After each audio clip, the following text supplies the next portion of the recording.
Good morning guys. ഞാൻ പനിയൊക്കെ ആയതുകൊണ്ട് തന്നെ ഇന്ന് എനിക്ക് ജിമ്മിനൊന്നും പോകാൻ പറ്റിയില്ല.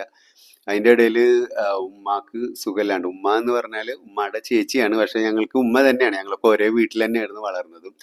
അപ്പം അതുകൊണ്ട് തന്നെ ഉമ്മ എന്ന് പറഞ്ഞിട്ട് രണ്ടും സെപ്പറേറ്റ് ഒന്നല്ല, രണ്ടും ഒന്നൊക്കെ തന്നെയാണ്.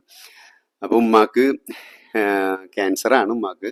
പക്ഷെ എന്നാലും എല്ലാം സർവൈവ് ചെയ്ത് വരുന്നുണ്ട്. ഇപ്പം അതിൻ്റെ ഇടയിൽ ഉമ്മാക്ക് പനി വന്നു എന്ന് പറഞ്ഞു. അപ്പോൾ ഇവിടെ കടവന്തറ ഇന്ദിരാഗാന്ധി ഹോസ്പിറ്റലിലേക്കാണ് കൊണ്ടുവരുന്നത്.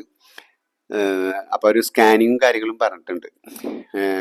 അമ്മക്ക് കെടുപ്പോ അങ്ങനെ ഒന്നല്ല കേട്ടോ, വളരെ ഇതായിട്ടൊക്കെ ആള് നടക്കുകയും എല്ലാ കാര്യങ്ങളും സ്വന്തമായിട്ട് ചെയ്യുകയൊക്കെ ചെയ്യുന്നുണ്ട്. ഇപ്പോൾ ഹോസ്പിറ്റലിൽ സ്കാനിങ്ങിന് കൊടുത്തിട്ടുണ്ട്. അപ്പോൾ അതുകൊണ്ട് പോയിട്ട് വരണം. എനിക്ക് വർക്കുകളുണ്ട്. അപ്പോൾ അതൊക്കെ ഞാൻ ഇപ്പോൾ ഉള്ള വർക്കുകളൊക്കെ കുറച്ച് ടൈം കയറ്റിയിട്ട് അവർക്ക് അപ്പോയിൻമെൻറ്റ് കൊടുത്തിട്ട് ഹോസ്പിറ്റലിലേക്ക് പോയിട്ട് വരാമെന്ന് വിചാരിക്കുന്നു. ഇപ്പൊ ഞാൻ ഇന്ന് ഈ പറയണ പോലെ നമ്മ ഹെൽത്ത് വൈസ് എപ്പോഴും നമ്മൾ ശ്രദ്ധിക്കുക എന്നുള്ളതാണ്. എൻ്റെ ഉമ്മ എന്ന് പറഞ്ഞു കഴിഞ്ഞാൽ ഹെൽത്തിനെ തീരെ ശ്രദ്ധിക്കാത്ത ഒരാളാണ്.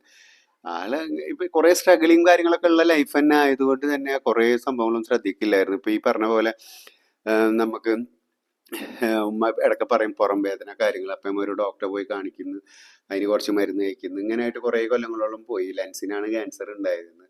പിന്നീട് കുറെ കഴിയുമ്പോഴാണ് അറിയണത് കുറെ ഒരു മോശമായ രീതിയിലൊക്കെ ആയിരുന്നു. പക്ഷെ എങ്കിൽ കൂടെ ആള് ഇത് കെടുക്കുക അങ്ങനത്തെ ഒരു അവസ്ഥ ഒന്നും ഉണ്ടായിട്ടില്ല. അത് ഒരു ദൈവാനുഗ്രഹം എന്ന് തന്നെ പറയാം. അപ്പൊ അങ്ങനെ പക്ഷെ എനിക്ക് ഒന്ന് പറയാനുള്ളത് എന്താ വെച്ചാൽ, എല്ലാ കൊല്ലത്തിലും നിങ്ങൾ ഒരു പ്രാവശ്യം ചെക്കപ്പ് ചെയ്യുക. ഇവിടെയൊക്കെ റോഡ് പണി നടക്കുന്നതുകൊണ്ട് തന്നെ റോഡുകളൊക്കെ കുറെ ബ്ലോക്ക് ഉള്ളത് കൊണ്ട് ഞാൻ സിയാദിന്റെ അടുത്ത് പോയിട്ട് വഴി ചോദിച്ചു. എളുപ്പ വഴി എങ്ങനെയാണ് കട്ട് ചെയ്യാന്നുള്ള ചോദിച്ചിട്ടാണ് ഞാൻ മുമ്പോട്ട് പോയത്. അപ്പൊ ഗൈസ്, ഞാൻ പറഞ്ഞു വന്നത് എന്താ വെച്ചാൽ, ഒരു കൊല്ലത്തിൽ ഒരു പ്രാവശ്യം നമ്മളെ മാതാപിതാക്കളാവട്ടെ, മക്കളാവട്ടെ, ഭാര്യയാവട്ടെ, എല്ലാവരും 1 ഇയറിൽ ഒരു ഫുൾ ബോഡി ചെക്കപ്പ് ചെയ്യുക എന്നുള്ളത് വളരെ ഇമ്പോർട്ടൻ്റ് ആയിട്ടുള്ള ഒരു കാര്യമാണ്. തീർച്ചയായിട്ടും നമ്മളത് ചെയ്യണം. പിന്നെ അതിൽ തന്നെ ഈ ഗംഗാധരൻ ഡോക്ടർ ഉണ്ടല്ലോ, നമ്മുടെ ഇന്ദിരാഗാന്ധി ഹോസ്പിറ്റലുണ്ട്, ലാക്ഷോർ ഹോസ്പിറ്റലുണ്ട്. ഏറ്റവും ബെസ്റ്റ് എന്ന് തന്നെ പറയാം. നമുക്ക് കേരളത്തിൽ തന്നെ ഒരു ബെസ്റ്റ് ഡോക്ടറാണ്, ഒരു നമ്പർ 1 ഡോക്ടറാണ്. അപ്പം എൻ്റെ അറിവിൽ ഏതെങ്കിലുമൊക്കെ രോഗികൾ ഇപ്പം ഈ ക്യാൻസർ ബാധിച്ച ആൾക്കാർ തന്നെ കണ്ടാലും അറിഞ്ഞാലും ഞാൻ അവരോട് എപ്പോഴും പറഞ്ഞു കൊടുക്കുന്ന ഒരു കാര്യമാണ്. അവർ പല പല രോഗികൾക്കും അതുപോലെ തന്നെ പലയിടത്തും പോയിട്ട് കുറവില്ല അങ്ങനെ എങ്ങനെയെന്നൊക്കെ പറയുന്ന ഒരു രീതിയിൽ കേട്ട് കഴിഞ്ഞാൽ പോലും ഞാൻ ഇവിടേക്ക് പറഞ്ഞു വിട്ടിട്ട് കുറെ ഭേദമായ കുറെ സംഭവങ്ങളുണ്ട്. അപ്പോൾ ഞാൻ ഏതൊരു ആളെ കണ്ടു കഴിഞ്ഞാലും ഇങ്ങനത്തെ ഒരു അസുഖമുള്ളവർ എവിടെ കേട്ട് കഴിഞ്ഞാലും നേരെ ആ ഒരു ഡോക്ടർ സജഷൻ ചോദിക്കുക എന്നുള്ളത് പറഞ്ഞിട്ട് ഞാൻ പറഞ്ഞു വിടാറുണ്ട്. അത് വലിയൊരു കാര്യമാണ്. അപ്പം നിങ്ങളും അതുപോലെ ശ്രദ്ധിക്കുക. കാരണം വെച്ചാൽ നമ്മുടെ എക്സ്പീരിയൻസ് ആണ് പറയുന്നത്. 1-2 ആൾക്കാരല്ല അവിടെ പോയിട്ട് എൻ്റെ കെയർ ഓഫിൽ കേട്ടോ, കുറേ ആൾക്കാർക്ക് അങ്ങനെ അവിടുന്ന് കുറവും മാറി വന്നതും എല്ലാതുമായിട്ടുണ്ട്. അപ്പോൾ തീർച്ചയായിട്ടും പിന്നാലെ തന്നെ ഈ ഒരു അസുഖം എന്ന് പറയുന്നത് വലിയൊരു മാരകമായിട്ട് നമ്മൾ അതിനെ എടുക്കേണ്ട കാര്യമില്ല. ഇന്ന് ക്യാൻസർ എന്ന് പറയുന്ന സംഭവത്തിനൊക്കെ സിമ്പിളായിട്ട് മരുന്നുകളുണ്ട്, സിമ്പിളായിട്ട് മാറിപ്പോരാ. നമ്മളെപ്പോഴും ഇങ്ങനത്തെ ഒരു അസുഖം വന്ന ഒരു പനി വന്ന ലാഘവത്തോടു കൂടി അതിനെ ആക്സെപ്റ്റ് ചെയ്യുക എന്നുള്ളതാണ്. ഇതിന് മരുന്നുണ്ട് എന്നുള്ളത് നിങ്ങൾ ആദ്യം മനസ്സിലാക്കുക. അവിടെയാണ് എൻ്റെ ഉമ്മയുടെ കോൺഫിഡൻ്റ് ആയിരുന്നാലും ഒരു 200% ഭയങ്കര കോൺഫിഡൻ്റ് ഇതൊക്കെ എന്ത് എന്നുള്ള രൂപത്തിലാണ്. അപ്പോൾ തീർച്ചയായിട്ടും നിങ്ങൾ ഇങ്ങനെ ഒരു കൊല്ലത്തിലൊരിക്കലും നിങ്ങൾ ചെക്ക് ചെയ്യുക എന്നുള്ളൊരു സംഭവം, അതൊക്കെ നമ്മൾ ഹെൽത്തിന് ശ്രദ്ധിക്കേണ്ട കാര്യങ്ങളാണത്. ഇപ്പോൾ പല ഹോസ്പിറ്റലുകളിലും ഈ പറഞ്ഞ പോലെ ഒരു 5,000 അല്ലെങ്കിൽ 4,000 വലിയ വലിയ ഹോസ്പിറ്റൽ വരെ 5,000 4,000 ഒരു ഫുൾ ബോഡി ചെക്കപ്പ് എന്ന് പറഞ്ഞ സംഭവങ്ങളുണ്ട്. അതിൽ സ്കാനിങ്, പിന്നെ അതുപോലെ തന്നെ എക്സ്റേ, ഫുള്ള് ബ്ലഡ് ചെക്കപ്പുകൾ, യൂറിൻ ചെക്കപ്പ്, അങ്ങനെ എവറിഥിങ് ഹെഡ് ഒഴികെയുള്ള ബാക്കി എല്ലാ ചെക്കപ്പുകളും അതിൽ ഉണ്ട്. അപ്പോൾ നമുക്ക് എന്തെങ്കിലുമൊക്കെ എവിടെയെങ്കിലുമൊക്കെ എന്തെങ്കിലും പ്രശ്നങ്ങൾ ഉണ്ടെങ്കിൽ അതിൽ കൂടെ കുറച്ചൊക്കെ അറിയാനും പറ്റും.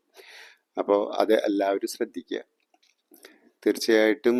അതുകൊണ്ട് നമുക്ക് നല്ലതേ ഭവിക്കുക, അല്ലാതെ വേറെ രൂപത്തിലൊന്നും ആവില്ല. അപ്പോൾ അതെല്ലാവരും ശ്രദ്ധിക്കുക. നമ്മൾ പിന്നെ അതുപോലെ തന്നെ നമ്മൾ കറക്റ്റായിട്ട് ഭക്ഷണം കഴിക്കുക. എൻ്റെ ഉമ്മ തീരെ ശരിക്കും ഭക്ഷണം കഴിക്കാത്ത ഒരാളായിരുന്നു. അപ്പോൾ കറക്റ്റായിട്ട് ഭക്ഷണം കഴിക്കുക, സമയത്തിന് ആരോഗ്യം ശ്രദ്ധിക്കുക എന്നുള്ളത് തന്നെയാണ് ഏറ്റവും വലിയ കാര്യം.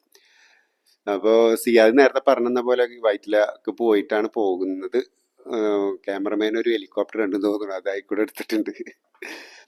അപ്പോൾ വയറ്റിലെ പോയിട്ട് അവിടുന്ന് കടവന്തറക്ക് കട്ട് ചെയ്യാൻ വേണ്ടിയിട്ട് നമ്മൾ ഡയറക്റ്റ് പോന്നു. മെട്രോയുടെ പണിയൊക്കെ നടക്കുന്നതുകൊണ്ട് ഭയങ്കര ട്രാഫിക്കാണ് ആ ഭാഗത്ത് ഉണ്ടാവാറ്, കാക്കനാട് നിന്ന് ഇറങ്ങിക്കഴിഞ്ഞാൽ. പക്ഷേ ഇന്നെന്തോ ട്രാഫിക് വലിയ കാര്യമായിട്ടൊന്നും ഉണ്ടായിരുന്നില്ല.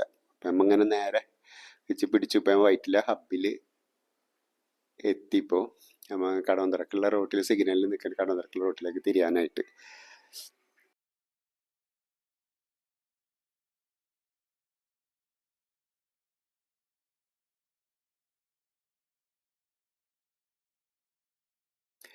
അപ്പോൾ ഞാൻ പറഞ്ഞില്ലേ ഇതേപോലെ ഹെൽത്ത് കറക്റ്റായിട്ട് ശ്രദ്ധിക്കുക. എന്തായാലും നമ്മൾ ഒരു ദിവസം നമ്മൾ ഒരു വർക്കൗട്ട് ചെയ്യുക, നമ്മൾ സ്വന്തമായിട്ട് എക്സസൈസ് ചെയ്യാൻ പറ്റുമെങ്കിൽ അങ്ങനെ ചെയ്യുക. അത് വളരെ ഇമ്പോർട്ടൻ്റ് ആയിട്ടുള്ള കാര്യം. നമ്മുടെ കടവന്തറ മെട്രോ സ്റ്റേഷൻ്റെ ഒക്കെ അടുത്ത് തന്നെയാണ് ഈ ഹോസ്പിറ്റൽ വരുന്നത്, ഇന്ദിരാഗാന്ധി ഹോസ്പിറ്റൽ. അവിടെ ഈ ക്യാൻസറിൻ്റെ ഈ ഡോക്ടറെ കിട്ടാൻ ഭയങ്കര പാടാണ്. കാരണം വെച്ചാൽ ഡോക്ടർ ഭയങ്കര ബിസി ഉള്ള ഒരാളാണ്. അപ്പോൾ അതിൽ ഏറ്റവും ബെറ്റർ ആയിട്ടുള്ളൊരു സംഭവം വെച്ചാൽ ഡോക്ടറെ നമ്മൾ ഗൂഗിളിലൊക്കെ നോക്കി കഴിഞ്ഞാൽ ഡോക്ടർ നമ്പർ കിട്ടും. ആ നമ്പർ നമ്മൾ ഡോക്ടറെ വീട്ടിലെ നമ്പറിൽ നമ്മൾ ബുക്ക് ചെയ്ത് കഴിഞ്ഞാൽ നമുക്ക് ഈസി ആയിട്ട് ആദ്യം കാണാൻ പറ്റും. അപ്പോൾ അവിടെ പോയിട്ട് കണ്ടാൽ ഡോക്ടർ പറയും ഒന്നല്ല ലക്ഷോറിക്കോ അല്ലെങ്കിൽ ഇന്ദിരാഗാന്ധി നമ്മുടെ സാമ്പത്തികം അനുസരിച്ച്, അതായത് ഇതൊരു സഹകരണ ആശുപത്രി ആയതുകൊണ്ട് തന്നെ ഇന്ദിരാഗാന്ധി ഹോസ്പിറ്റലിൽ ഇങ്ങനത്തെ ആൾക്കാർക്ക് അത്ര വലിയ പൈസയും കാര്യങ്ങളും എക്സ്പെൻസ് ഒന്നും വരുന്നില്ല. അത് വലിയൊരു കാര്യമാണ്. ഇപ്പോൾ ലക്ഷോർ പോലത്തെ ഹോസ്പിറ്റലൊക്കെ ആകുമ്പോൾ കുറച്ചും കൂടെ പൈസയുടെ എക്സ്പെൻസ് നമുക്ക് വരുന്നുണ്ട്. അപ്പോൾ അതുകൊണ്ട് തന്നെ ഇന്ദിരാഗാന്ധി ഹോസ്പിറ്റലിൽ പോയി കഴിഞ്ഞാൽ നമുക്ക് അങ്ങനെ ഒരു ഇതുണ്ട്. അപ്പോൾ തീർച്ചയായിട്ടും നിങ്ങൾക്ക് ഡോക്ടറെ പെട്ടെന്ന് കാണിച്ചാൽ, ചിലപ്പോൾ ഡോക്ടർക്ക് വിളിക്കുമ്പോൾ ഒക്കെ മാസങ്ങളോളം കഴിഞ്ഞിട്ടുള്ള അപ്പോയിൻമെൻ്റ് ഒക്കെ കിട്ടുക. അപ്പോൾ ഇന്നിപ്പോൾ കാണാനാണ് എങ്കിൽ തീർച്ചയായിട്ടും നിങ്ങൾ വീട്ടിൽ പോയിട്ട് കാണുക എന്നുള്ളതാണ്. ഓക്കെ, വീട്ടിലെ നമ്പറിൽ വിളിച്ചു കഴിഞ്ഞാൽ അവിടുന്ന് അപ്പോയിൻമെൻറ്റ് അപ്പോഴേക്കപ്പോൾ കിട്ടും. ഇവിടെ ബൈക്കിന് പാർക്ക് ചെയ്യാൻ ഒരു പ്ലേസ് പോലും കാണുന്നില്ല കേട്ടോ. എങ്ങനെയൊക്കെ ഇനി തിരിച്ചെങ്ങനെയുണ്ട് എടുക്കും എന്നുള്ളതാണ് ഭയങ്കര പ്രശ്നം. അവിടെ ഫുള്ളാണെന്ന് സെക്യൂരിറ്റി പറഞ്ഞു. എന്നാലും ഞാനൊരു ചെറിയ വണ്ടികളൊക്കെ നീക്കി വെച്ചൊരു ചെറിയൊരു ഗ്യാപ്പ് ഉണ്ടാക്കി. തിരിച്ചെടുക്കാൻ കുറച്ച് റിസ്ക് ആവും എന്ന് വിചാരിക്കുന്നു. ഇപ്പോൾ ഉമ്മാനെ സ്കാനിങ്ങിൻ്റെ ഭാഗത്താണ് ആക്കിയുള്ളതെന്ന് അറിയാം. പിന്നെ ഇപ്പോൾ ഉമ്മാനെ ഇവിടെ കൊണ്ടുവരുമ്പോൾ അങ്ങോട്ട് വരാറുള്ളത് കൊണ്ട് എനിക്കറിയാം സ്കാനിങ്ങിൻ്റെ ഭാഗം എവിടെയാണ്. പെങ്ങളും പെങ്ങളെ മോനും കൂടെയാണ് കൊണ്ടുവന്നിട്ടുള്ളത്.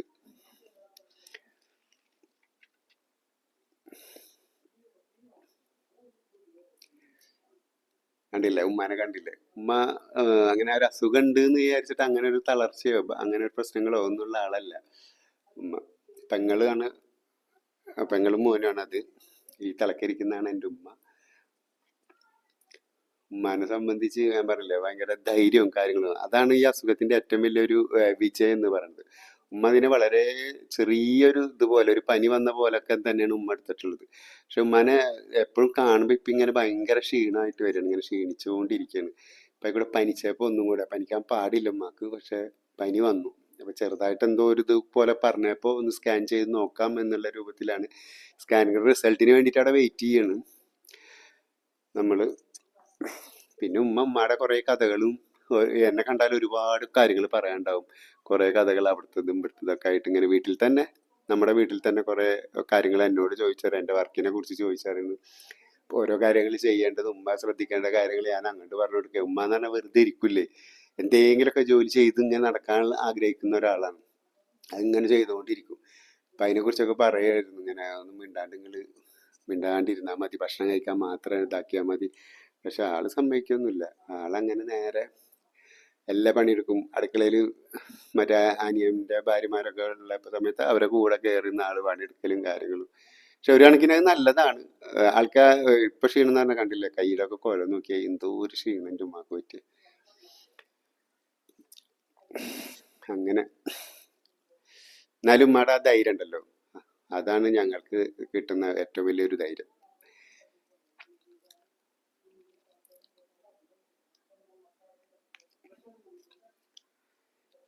ഇങ്ങനെ ഓരോ കഥകൾ ഇങ്ങനെ അങ്ങോട്ടും ഇങ്ങോട്ടും പറയാണ്.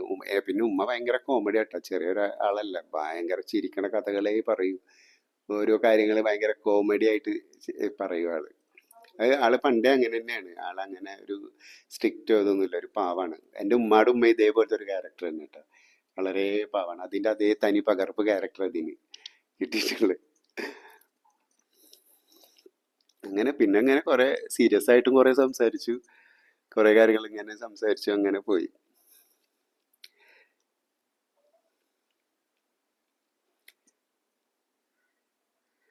കൂടുതലായിട്ടും എൻ്റെ കാര്യങ്ങളൊക്കെ ചോദിക്കുകയാണ്, എനിക്ക് വർക്ക് എങ്ങനെയാണ് മോനെ, കാര്യങ്ങളൊക്കെ നടക്കുന്നില്ലേ, അത് ഇത് അങ്ങനെയുള്ള കുറേ കാര്യങ്ങളായിരുന്നു പിന്നീടുള്ള ചർച്ചകൾ. എൻ്റെ കാര്യത്തിൽ ഭയങ്കര അവലാതിയായിരുന്നു കാര്യങ്ങൾ ചോദിച്ചുകൊണ്ടിരിക്കുക. ഞാൻ എനിക്ക് കസ്റ്റമറുടെ ടൈമായി. അപ്പം ഞാൻ നേരെ വീട്ടിലേക്ക് പോകാൻ വേണ്ടി നിൽക്കുകയാണ്. വീട്ടിൽ അവരോട് യാത്രയും പറഞ്ഞിട്ട് ഞാൻ പോവാണ്. റിസൾട്ട് കിട്ടിയിട്ട് വലിയ കുഴപ്പമൊന്നുമില്ല എന്ന് ഡോക്ടർ പറഞ്ഞു. അപ്പം അതിൻ്റെ ഒരു സമാധാനത്തോടു കൂടെ അവർ വീട്ടിലേക്കും പോയി. ഞാൻ എൻ്റെ ജോലി സ്ഥലത്തേക്ക് തിരിച്ചു വരികയാണ്. അപ്പോൾ എന്തായിരുന്നാലും താങ്ക് യു. ഇന്ന് എനിക്ക് എൻ്റെ ഉമ്മാനെ കാണിച്ച് സംസാരിക്കാൻ പറ്റിയ ഒരു ദിവസം കിട്ടി. അത് വലിയൊരു കാര്യം. അപ്പോൾ താങ്ക് യു